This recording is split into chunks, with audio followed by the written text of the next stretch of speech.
Professor Matthews, hi. Thank you so Hello. much for joining me today. We had a bit of an issue with Facebook Live, and here we are at Zoom and connecting like we did about a month ago. Thank you so much for joining me in this, what we hope will be maybe a monthly roundtable where we can get parents and educators together to talk about how to reach our creative and intelligent souls in the classroom who have just been tuning out. If you wouldn't mind introducing yourself, that would be wonderful. Sure. So I'm Michael Matthews. I'm a professor and I work at University of North Carolina at Charlotte. And my field of study is gifted and creative education. And so I've been here on the faculty in Charlotte for since 2008 and in a few other positions prior to that. And received my PhD at University of Georgia back in 2002. And before that, I was a high school science teacher. And so that's sort of the brief version of what got me to here where I am today. But one of the things I'm interested in is underachievement in high ability students. And so that's my interest in the topic today. Thank you so much. Yeah, that's what brought us together is a sincere desire to understand and to reach these high ability kids who are just not motivated, not engaged in school. And so I'm Alli Krug. I'm an epidemiologist by training, but mother of two boys, one who's just graduated high school and one who's in high school. And I've been working on trying to understand my kids for over a decade now. And that's what drew me to you and to your work, because you actually have published in this area and have some thoughts on not only the prevalence of gifted dropouts, but some ways we can reach them. And we started our conversation with this slide that I have shown right now, which is my son's graphical rendering of, I think it's a galaxy. I'm forgetting which one. I should know this, but what I do remember very clearly is the little red dots. He was very, very focused on getting absolutely perfect, comparing them to NASA images and getting them to render properly using Blender and make it scientifically accurate and beautiful. And I just felt that this image conveyed so much of what was in his mind and his heart and what he wanted to work on. And the statement on the screen is what he said about school. And it gave me the beginnings of a window into understanding the mind of our gifted underachievers, that they really feel that it's not so much time being wasted that bothers them so much, but attention being focused and directed on something. And we were just talking about how educators can work with students to allow them more creative control over how they reach learning targets. My son's particular grievance was, hey, if you put a worksheet in front of me and tell me to do the worksheet, you're not only telling me what to learn, you're telling me how to learn it. And he really would prefer to find his own way and learn on his own terms. So I know that you had such a student in your science class, right? And when you were a high school teacher, Yeah, would I you had mind sharing that story a with few us? of those students. And so, yeah, they would, the one student in particular I'm thinking of would always know the answers when I called on him, but wouldn't appear to be paying attention ever. In fact, he would be reading a book in the back of class quietly. And because he wasn't disturbing anything, I would try to bring him into the conversation about the science content. He would tell me whatever I asked, and then he would go back to reading his book. And so there wasn't anything I could really do to get him any more to pay any more attention than he already was. And of course, now that I'm looking back on that in hindsight, I was pretty new to education at that time. And, the things that we teach people in gifted education now are that one of the ways you can increase student engagement is by giving them greater control over how they learn things. And so, as I was saying earlier when we spoke, it's important from the teacher's point of view to have things set up so that there is a clear endpoint of learning, or a point that you're trying to bring your students to, but then giving them the control over how they show you that they've learned those things is where their creativity can come into play and can make them more motivated in their own learning, and then also can make it more interesting for you as the teacher, because you're not reading 30 of the same product over and over and over again. That gets really boring. You're having a little more variation in what you're grading. And so the hard part of that, of course, is setting it up so that you can explain both to the students ahead of time what your expectations are, and then also to parents or administrators or others who may ask you, well, what exactly did they have to do here? And how did you assess their learning and so forth? So those are the tricky parts. Yeah, that is something that I hear frequently, is how can we ensure equity in grading? We want equity in ability to grow and learn, which is that creative control you talked about, but how do we ensure equity in grading? I'm not sure if maybe sometime in our next roundtable, you might be able to provide some specific strategies maybe for educators about how to do that. Yeah, I'll have to look and see. I don't actually teach our curriculum classes, which is where we really get into the details of that. Have taught them in the past, but they're not the ones I teach every year like some of my other courses. But I'll look and see what I can come up with. Or maybe somebody could join us. Which courses are you currently teaching? So right now I'm finishing up teaching our introductory nature and needs of gifted students course.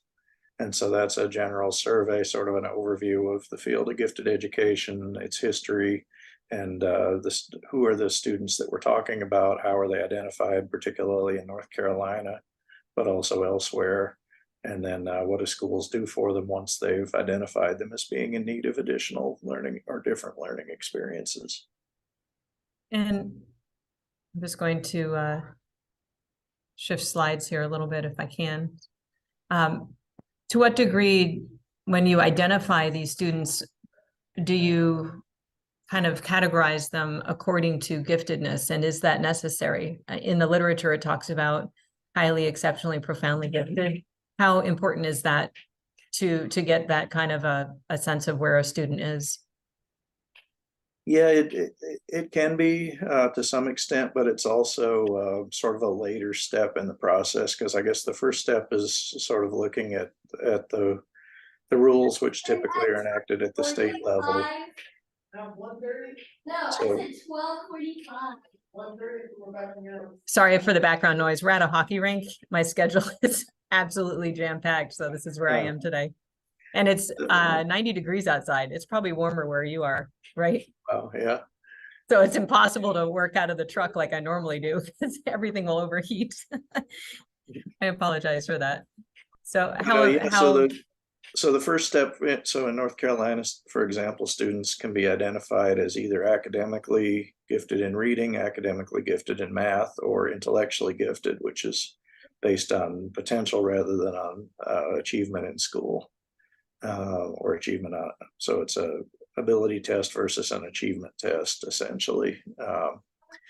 So then that determines then ideally what services the students then qualify for. And depending on the district and on the school, there's different levels of programming. They may have anything from a teacher who just comes into the classroom for maybe 20 minutes a week, to a classroom that they go out to a separate setting, to even a separate magnet school program, separate program, even in some cases for high ability, particularly high ability students, there may be a whole separate school or a school within another school program that's set up as a magnet program. And a lot of that is left up to the district level to determine what their services look like. And then the size of the district, the larger districts tend to be able to offer more variety of services compared to the smaller districts, where there's just not as many students involved. So the services aren't necessarily as diverse. That's true. A parent just reached out to me and had a concern about the selection for the school that is a magnet, so it's gifted only. And I guess there's such demand for one particular grade that they're going to a lottery. And she was, a bit concerned about her child not being able to go potentially to, the dedicated school, and would need to rely on in-class cluster education, gifted education within the classroom. Mm-hmm. Sure. How often in North Carolina are parents facing a kind of similar situation? And what would you say to a parent who's looking at those two options? Well, a lot of the different magnet programs, not just for academically or intellectually gifted, but even things like the language immersion school programs and some of the other arts programs and so forth, that are set up as magnet programs. A lot of them do have lotteries for admission because there is more demand from parents than there are spaces. I will say there's a diversity of options out there.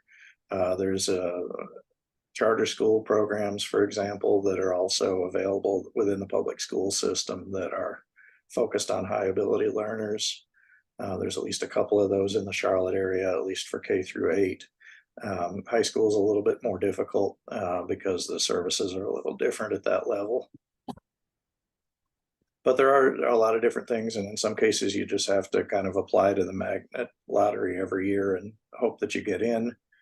Some of them have a sibling preference where if you have two kids who both would qualify and one gets drawn in the lottery, then the other one automatically gets included. But again, it's very dependent on what specific district you're in and what their policies are set up like. Right. Yeah, it is difficult. And then as a parent myself, I do know that there are things that even if you don't end up winning the lottery, you can still do at home to support and enrich the child's education.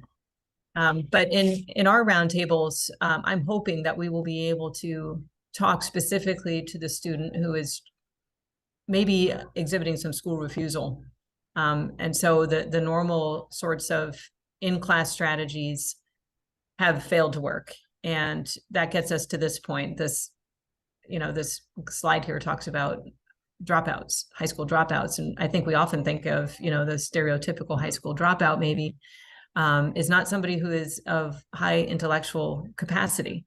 But the truth is, I know one who would have dropped out if he could have. And I am not certain it's uncommon. In fact, you've done research in this area and have a sense of gifted high school dropouts. I'm not sure if you have those statistics top of mind, but if you'd like to share your sense of it, I know you've published in this area and I have links in the slide deck to your research. Sure. Yeah, there are, a number of different reasons, as your slide here shows, for why students drop out of high school. And with the high ability students, it looks like in many cases the reasons are pretty similar. Um, you know, um, there's maybe a couple reasons that are a little less common. For example, having to work to support a family member, for example, say your parent is disabled and isn't able to work, and so you have to drop out to work to support them. Seems to be a little less common in the work that I've done, but we're talking about a pretty small number of people that are both in that gifted category and in the dropout category. Yeah, I'll see if I can get to the, this is college. Mm.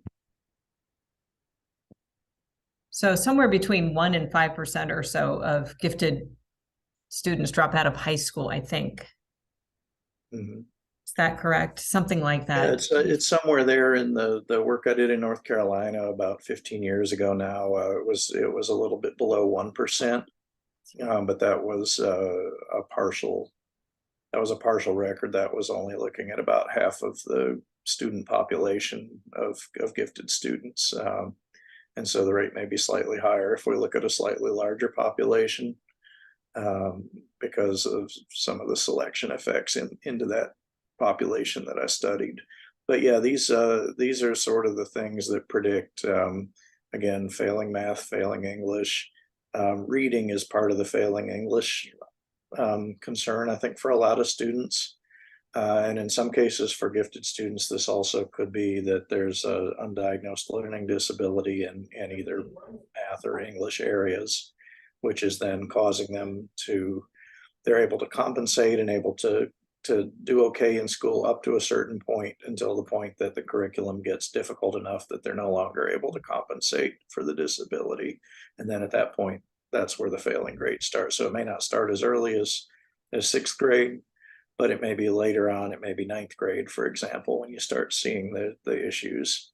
The behavior issue is not quite, I don't think, as much of an issue for typically for gifted students, and that's in part because they're better at hiding some of those behaviors. They're maybe not as likely to show behaviors in ways that are immediately obvious to school personnel. And then low attendance for medical or for other reasons is certainly an important factor.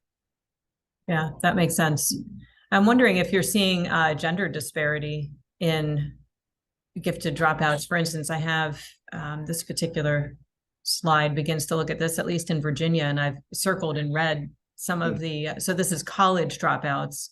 Are you looking at gender and dropping out high school or college level at all? On the outside of this, gray is female and blue is male, and this is 4 years. So these are the rates for 4 years. It improves a little bit with 5 years and 6 years.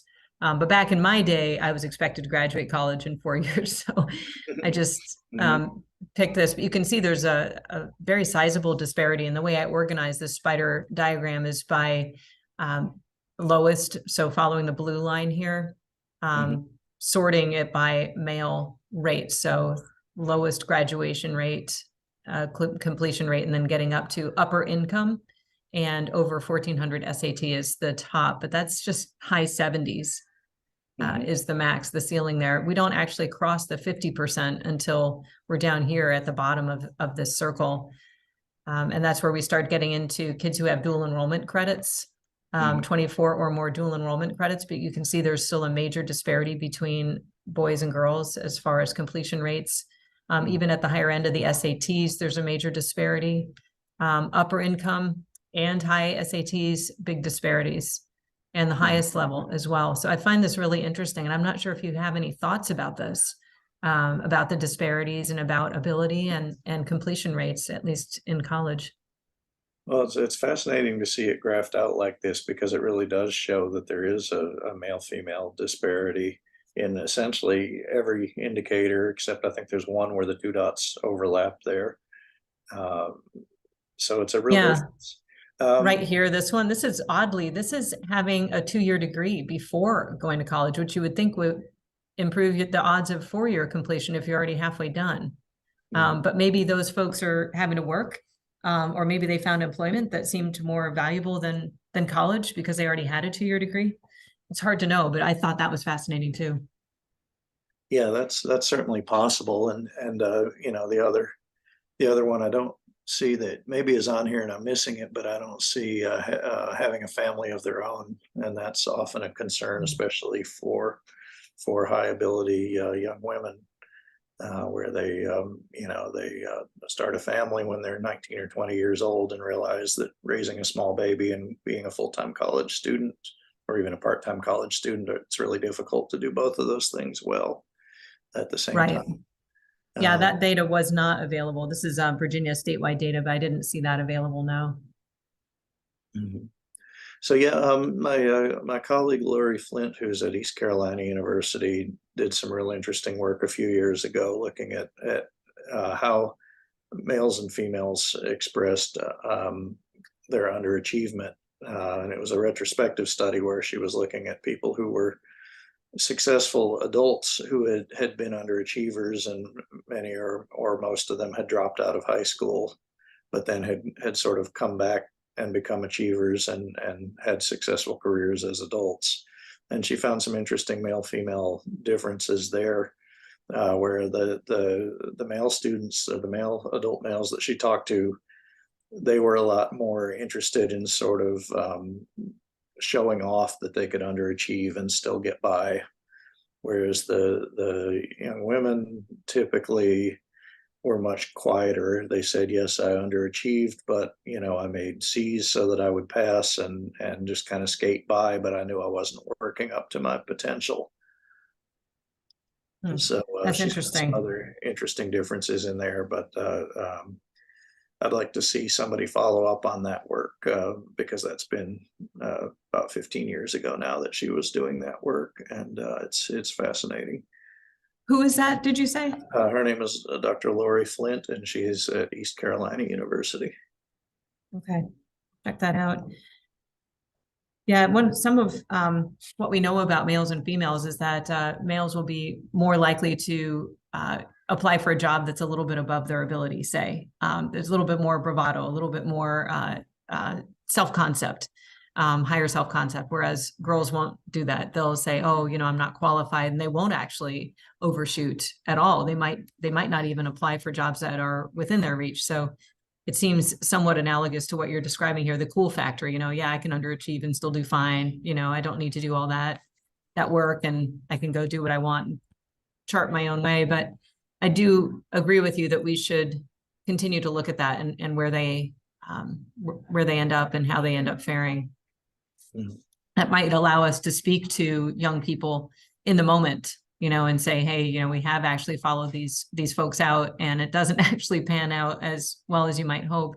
But I do find that the time horizon for young people is really difficult to address. I mean, they're thinking in the moment, right? They're not really thinking 10, 12, 15 years out. I remember talking about the income differential for going to college or not, and what that adds up to over a lifetime. And even that appeal didn't make any difference, because for my son, the most important thing to him was creative control over what he wanted to do, being able to pursue his passion, not following a linear progression of, academic courses in university, and just really wanted to be self-directed. That was the single most important thing to him. So I think, for parents, including myself, who are very much locked into, success depends on X, Y, or Z, it's helpful to hear from people like you that we're not alone, and that this is not horribly unusual. And the more I opened up about our particular story, the more I heard from other people saying, oh yeah, I have a cousin like that, or my uncle's like that, or oh yeah, every single family had somebody who went their own way. And very often they ended up being successful, but they had a rocky start to begin with. Right. Yeah, yeah, what I tell people is it's more difficult to not pursue the conventional way. It doesn't mean you're not going to be successful ultimately, but it is more difficult, because there is more of having to figure it out on your own. How do I do this or that? How do I accomplish it? How do I get from here to over there? Yeah. So yeah, other things, it's helpful sometimes to, if you're going to struggle, and hit sort of a wall, which a lot of high ability kids do, either typically in college, where they're kind of sailing through high school and not having any difficulties, and then when they get to college, all of a sudden the work is hard, but they've never developed the study skills that they need to be successful in college, and then that's resulting then in them having a semester where they're failing out of college, and then they don't know what to do because they haven't been there before, and typically they don't have a lot of experience with asking people for help, because they're just not used to struggling. And so if they haven't developed those skills and don't know how to ask for help to find where they can learn the things they need to learn, then they run into trouble. And in some ways it would be better if our high schools were more difficult for these students, because they would struggle earlier, and then by the time they were in college, they would know, okay, this is hard, but here's the skills and strategies that I know to do things when they get harder, rather than the higher stakes, having trouble in college, and then you're in trouble you have to get back in, and how do I do that, and so on and so forth. Right. You make such a good point. Maybe we'll close with this point as a teaser for parents to join us the next time when we have another one of these. But yeah, the differences between AP exams, to add a bit of spice and challenge, and dual enrollment, what the risks are to your academic record, the fact that if you do fail out, there's no academic amnesty at a lot of these colleges that follows you, and how difficult that is. You can't just purge your records very easily. So there are a lot of things to consider as we think about moving through high school and then into the college transition, and which avenues might be best for parents and students to add a little bit more challenge, but keep the risk low. It all depends on the student, of course. I have one student in my family who does just fine managing workload and would do fine with a dual enrollment course. But the other student, that dual enrollment course, if the grade is going to follow him, it needs to be in a course that he actually cares about, and that he actually really wants to learn in. So it really depends on the student and their personality, their learning styles, their commitment. And it takes, I think if I were to do this all over again, I would be less guidance counselor and more life coach, which is what I'm in training to do, and be far more skilled in asking open-ended questions. So my kids have sent me back to school. They've given me such a working over that I am back in training now to do it all better again, and give parents the tools to really open up these conversations and open up the options to best serve the kids. Because trying to, I've learned the hard way, trying to guide and support, even as well-intentioned as I was, really, if you have the kind of person who is extremely stubborn and willful, it's such a blessing in some ways, but such a challenge in others. And it really, I guess the best way to put it is creates the need to open up that universe of options on that first slide that we saw, and understand who you're really working with. You know, is this an artist or is this a mathematician? Who is this? Right. And I didn't really know that until later. So maybe we'll just kind of wrap up with this slide. Share with us any thoughts you have about, you know, where we can go with a monthly roundtable and bringing parents and educators together, which is my dream. I would love the fact that you were willing to join today, even though we had some technical difficulties. But where do you see us being able to take this? Sure. Yeah. Well, I think, I think there's a lot of information that parents would like to know, especially, and that they'll maybe realize after the facts in some cases that, oh, I wish I had known this, 5 years ago. After they've already worked it out on their own, it's a lot harder sometimes to work things out on your own than it is to have some maybe helpful pointers in the right direction for here's things to think about. I know there's other things that we can talk about, like, for example, acceleration. One form of that is the dual enrollment that you mentioned earlier, but even things like grade skipping, we know they can be really effective, but they're also very underutilized by schools. And there are some mechanisms, even at the college level, to let you accelerate through some of your coursework. And for some students, especially those who are really self-directed and highly motivated, that may have a lot of appeal for them, but it's not something that's really that well publicized of, here, have you tried this option? So, you can do credit by exam for some university classes, for example, where if you pass the right exam, they'll put the credit for that on your transcript, and you can go on to the higher level classes that may be what you're really interested in. Yeah, so there's that's a very lot true. of different options out there. That's really true. And I think that's a great place to kind of wrap up today, is we will get into very specific strategies and things that I wish I had known. And part of this is knowing the language, of the system. And if you don't know the right words to use, you don't even know where to look. You don't know where to keep digging. So, Exactly. you have great perspective on both high school and higher ed. And I really appreciate your time today. I'm glad you were willing to let us record. And now we'll be able to share with parents what it is we hope to accomplish and create a community around this between educators, parents, and students. I hope to bring their voices here too. So if you meet anybody that would like to contribute their perspective, by all means, you know where to find me. Okay, sounds good. Yeah. Well, thank you so much. Great idea. Thank you. Good luck grading, finish grading, and Thanks. have a wonderful summer. Yeah, you too. All right, I'm going to stop.